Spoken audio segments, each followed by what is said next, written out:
So this video is going to start off Thursday with a clip from Kenny Powers. You can tell because you can see the cigarette smoke in the picture. Kenny's pretty excited because he's going to get to put a new set of wheels on the back of his Camaro today.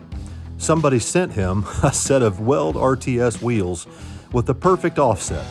Now all he has to do is find some matching front wheels for his Camaro. Once Kenny got the Camaro backed out of the shop, Billy brought his Mustang in, and Kenny got started helping Billy fit a new standalone tank into the front of the Mustang for the nitrous kit that Billy's getting ready to install.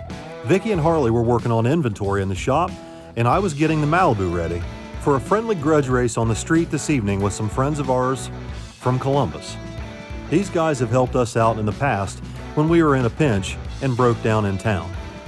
And tonight, they've brought this beautiful 73 Nova hatchback out to lock in a grudge race on the street with my old Malibu.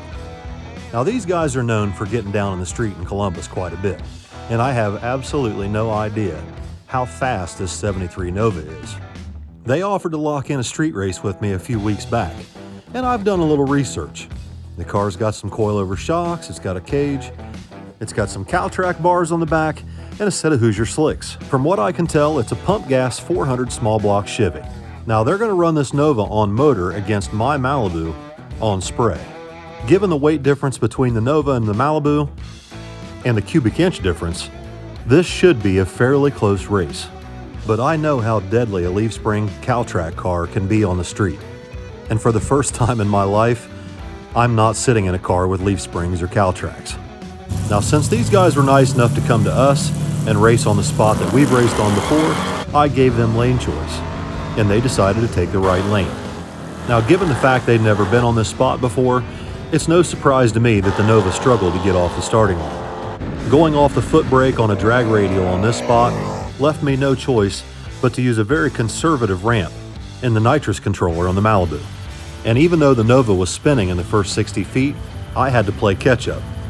I offered these guys to run it back if they would allow me to run home and get a new nitrous bottle, because my nitrous bottle was just about empty and the car was breaking up at the big end. So they hung out at the spot for a little while Billy and I jumped in the Malibu and ran back to the shop to put a fresh bottle in.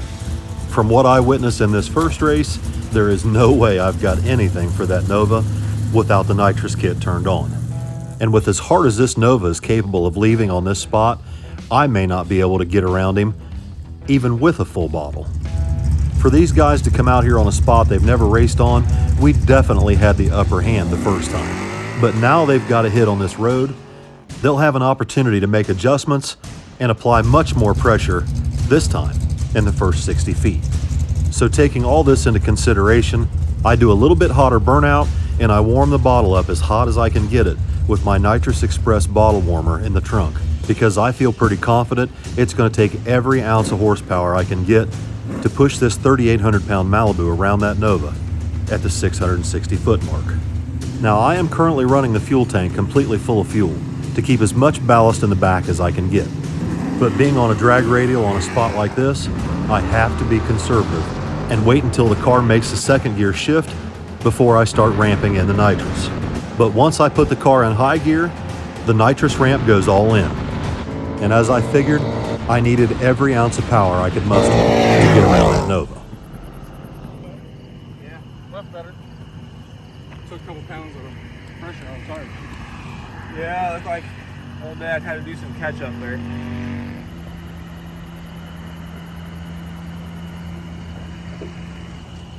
Who won? Me. How much? I'm not sure. I mean, was it close? I think it was about a car. You win? Yeah. He actually left in second, That's what he said. but I think it helped him. It He did. was out on you. He was way out on me. I had to fucking come You from could have behind. brought that ramp in a lot sooner. You think so? Yeah, it's dead stuck. The first time it hazed the tire, so I short shifted into second to keep the ramp from killing me. Yeah. But that time it felt like it stuck a lot better. But Although he your was out burnout on was me. a lot better. Yeah, Your burnout had white smoke that time. yeah, And I could tell the tires were stickier, so yeah. it would have taken a lot more. But still got it. So that pretty much wrapped things up for us Thursday night.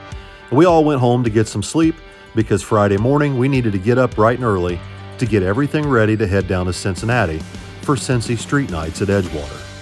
Kenny and Tommy were first on scene here at the shop, and they went ahead and unloaded a drum of methanol out of Vicky's 64 and helped me hook the trailer up to the dually. Vicky had brought Arby's back for everybody for lunch, and after I got done eating, me and Scrappy Doo went out to give the Malibu a quick bath before we loaded it in the trailer to take it to Edgewater. I had just loaded the car up when Paige pulled in to come in the house and do her usual thing in the bathroom. I just got done running her off when Tommy pulled the Falcon outside to give it a bath before he loads it up. By the time we got the cars all cleaned up, Scrappy was pretty well wore out, so I'm hopeful she'll just lay down in the back of the dually and sleep all the way to Cincinnati. Everybody was ready to go but Vicky. We waited just a few minutes for her to hop in the truck, and then we made our way down to Edgewater. Now, the event we're racing at tonight is called Cincy Street Nights, and it's become one of our favorite events at one of our favorite tracks, for obvious reasons. This place is absolutely gorgeous and has the most beautiful pit area you could ever hope to have at a drag strip. Once we got to the track, everybody got busy unpacking merch, setting up the merch tent, and then getting the cars through tech. I took the Malibu straight down to get my tech card turned in, put my number and my ET class on the window, picked up my run card, turned the air conditioning on, and took the opportunity to cool off in the Malibu while I went through the pits to see who all was here. Now, the last 2 times I've been to Cincy Street Nights with the Malibu, I've run 1150 index and made it to the finals each time. But this time the car is a half a second faster on motor than it was then. So tonight I'm trying a completely new tune-up in the Malibu that rolls the car out on motor for 6.5 seconds and then turns the nitrous on at the top of second gear. This allows the car to leave very gently on this no-prep surface to keep the 60-foot consistent, but run a lot of mile an hour out the back. The slower I can keep the car at the front half of the track and the faster I make it at the back end of the track makes it easier for me to judge the finish line and harder for my opponents. Because cars that ET very well with low mile an hour end up having to look over their shoulder or look behind them for the car that runs more mile an hour creeping up from behind. All right, guys, so we made our first pass, and it wasn't too bad. It was just a stab in the dark, basically. I let the car run on motor for 6.5 seconds, but it went at 166 60 foot. I turned the nitrous on at 6.5 seconds into the run, and it went 760 at 91 in the 8th, 1179 at 118 in the quarter. So I went ahead and took some time out of the delay, knocked it down to 4 seconds. I'm gonna let this car cool off here for a few minutes, and we're gonna go up and make another one. We'll see what it does. So I know this car should run 12 flat at about 111 on motor. So I do a little math in my head and figure the ratio for how much ET the car picks up for every second that it's on the nitrous kit. And based on my calculations, 4 seconds of delay should put me right at 1150. All right, so I made a little adjustment here. I made an adjustment to the nitrous controller. Like I said, instead of 6 seconds or 6.5 seconds, I only ran it out to 4 seconds on motor, and the car goes 1150 with a 3, dead on the index at 121 mile an hour, the most mile an hour the car's ever gone. It went through the traps at exactly 6,500 RPM. It was tickling the shift light as I went through the finish line, so it's definitely capable of going in the 10s for sure. So we'll see how things go tonight. So now that I've got the Malibu pretty well dialed in for my 1150 index, I can kind of concentrate on watching the kids and helping them race in small tire. Now, there's a high roller $10,000 to win shootout tonight for small tire cars that they were a little bit short on car count. So Billy decides to jump in with both feet with his S10. The run order for tonight is the high roller shootout first, then small tire, then the street class, and then the index classes later on. By the time I came up for first round, the sun had gone down, the track was cooling off, and I added a little bit of fuel to the car to help slow it down to keep it on that 1150 index. Both the boys had won first round in their classes, and now it was time for me to step up and hold up my end of the bargain in 1150. After the burnout, I banged the Malibu through the motor a few times, staged it up very carefully, wiggling it into the beams, and then turned it loose on the flash of the green. It was pretty clear to me when I left the starting line that I had the starting line advantage. However, my opponent stretched me out to a very early lead and then pulled away really bad in high gear. This really puts him at a disadvantage trying to drive the finish line looking over his left shoulder, and he made a little bit of an error and misjudged the finish line, going 6/100ths under the index. Meanwhile, I hit the brakes, making sure that I don't come out the loser on a double breakout, and go 1167 on the 1150. Well, what do you know? When I got back, I looked at my time slip and something didn't quite add up. I really felt the car should have been closer to the 1150 index. Based on the incrementals on my time slip, the car was down 2 or 3 miles an hour and 400 slow. I chalk it up to track conditions and head up for the next round. We're back up here for second round. I'm not sure. I think I got this little orange Camaro right here. That's a good looking car. I'm not familiar with that car. I don't know nothing about that one. So we'll see how it goes. I'm sitting pretty close to that 1150 index. If I feel I need to grab it early, I'll grab the button early and speed it up. But I should be okay. We'll see how it goes. Unfortunately, it was not track conditions that made the car run slower than it should have the last round. I'm about to find out that I have a major problem on my hands. As I purge the nitrous through the engine, I can tell that the bottle is almost empty. Now, with the old jet that I used to run in it, I could run 4 or 5 laps. But since I've put a larger nitrous jet in the plate, the car is now using more nitrous, and it's left me with a nearly empty bottle as I go to stage the car for second round. I carefully wiggle the Malibu into the stage beams and wait for the green to come on. We leave the starting line pretty even. The little Camaro spins the tires and bounces the nose just a little bit as it leaves the starting line. So at this point, I've still got a chance. But unfortunately, when the nitrous came in at the top of second gear, the car shot ducks, popped and cracked, and laid over, leaving me with no chance of running my 1150 index. He's 18 on above. Bill is 15 on above. Got in the tree by a bunch.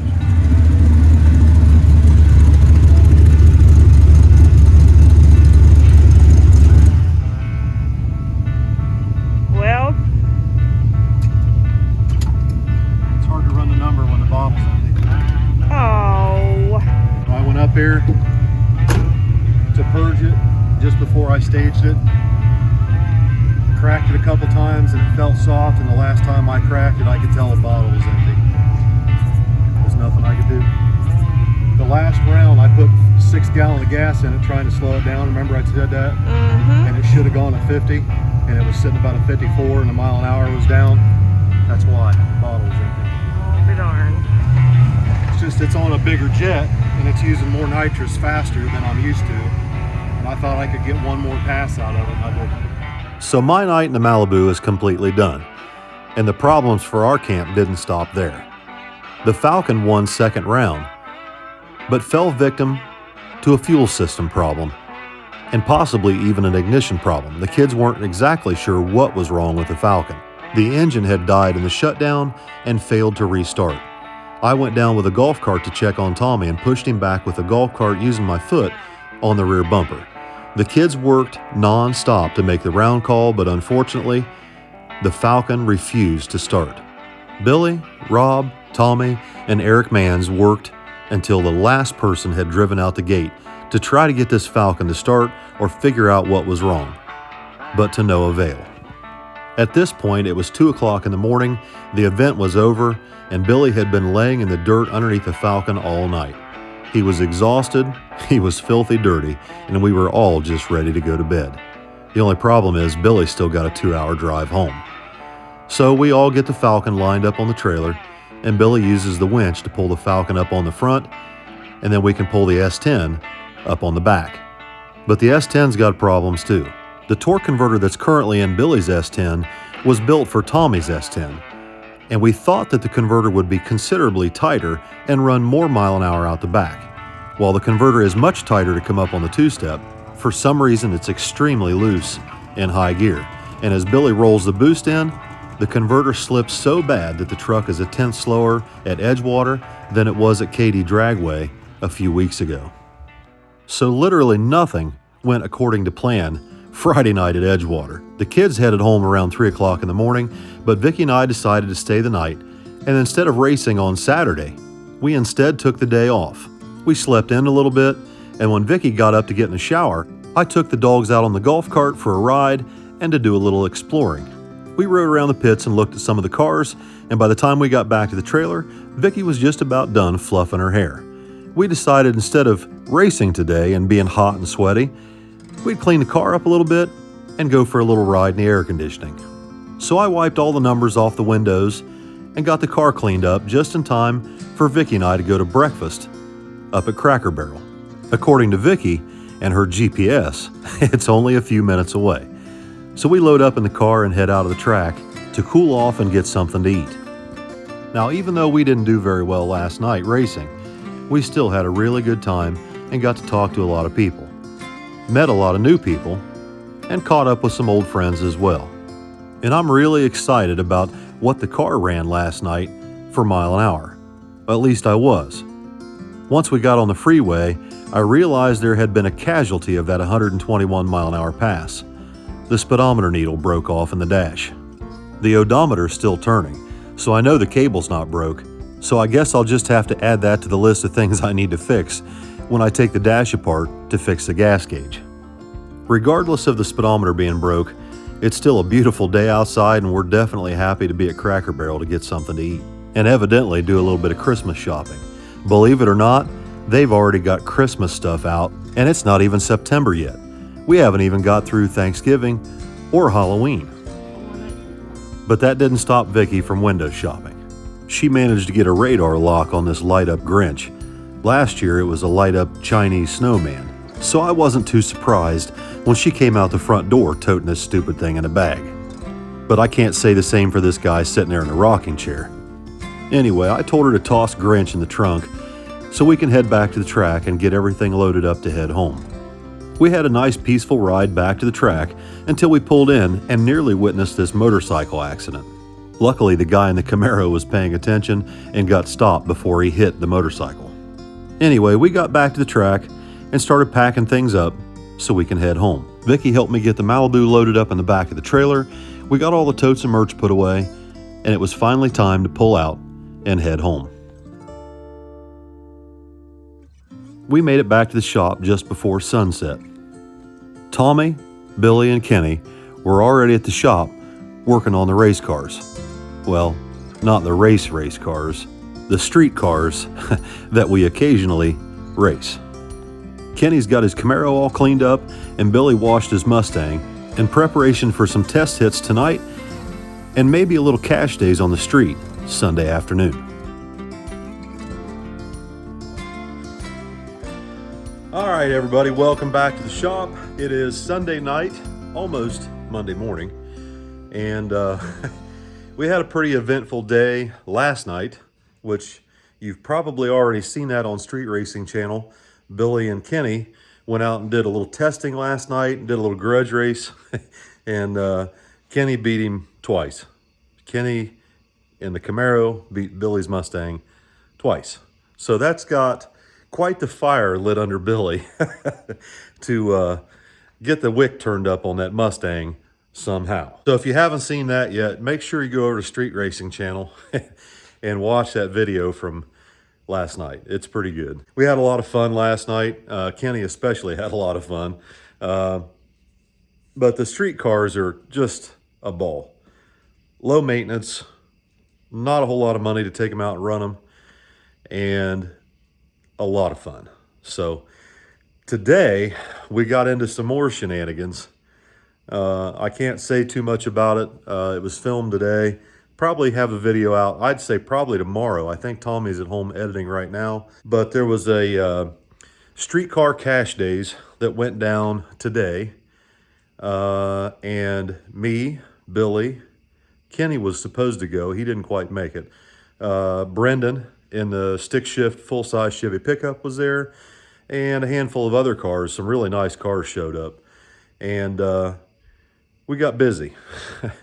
And we all had a really good time, and I don't want to say anything about that. I just want you guys to make sure you're tuned in tomorrow Probably tomorrow afternoon. I hope Tommy would have that video up. I'm pretty sure he will. But maybe tomorrow afternoon on Street Racing Channel, you'll want to tune in to see that. So obviously I didn't have the best outcome Saturday night or Friday night down at Edgewater. We had a really good time though, despite the fact that none of us did as well as we would have hoped. But I did manage to make it to Jegs this morning to try and pick up some parts to rectify my inability to keep track of my nitrous usage. I went in and saw Uncle Terry today at Jegs. He was in there at 11th Avenue at the retail store, and I picked up another new nitrous bottle so that I'll have another one to keep full. I picked up a nitrous bottle pressure gauge, a digital nitrous bottle pressure gauge made by Autometer. And this thing has a fitting that you put in line up on the solenoid underneath the hood, and it has a wiring harness that comes back to this digital gauge. And I'm going to mount that gauge probably on the side of the shifter cover, and that'll allow me to keep track of my bottle pressure. And when I start to notice the bottle pressure drop off at the end of a run, I know that the bottle's about to run out. So I want to try and get that put in the Malibu maybe later this week. It's not a major priority right now because this weekend we plan on going to South Carolina to a race down there. It's a no prep race with the Falcon and the S10. And currently the S10 desperately needs to have a torque converter replaced, or at the very least the stator changed out. And then the Falcon has a fuel system problem that we need to get into. I think possibly the cable isn't engaging the pump. I think something's happened there. I don't know. I haven't been underneath the car yet. Billy was trying to work on it down there, laying in the dirt in the dark. It was just a bad situation. It sucks the way it went down, but it is what it is. It actually kept us from going to KD this weekend, which turns out that might have been a blessing. They had an accident down there and the race got shut down early anyway. So I don't think we missed a whole lot at KD regardless. So the kids came home and we had a good time today. We got into a little streetcar cash days. Like I said, that's coming out tomorrow on Street Racing Channel, I think. I'm going to text Tommy here. I lied. It's not going to be out tomorrow. It's going to be later this week. So you guys have something to look forward to. I'm going to hop off here for tonight and get this video uploaded and get it finished up, so you guys have something to watch this morning or today, whenever you get to see it. Good night, everybody.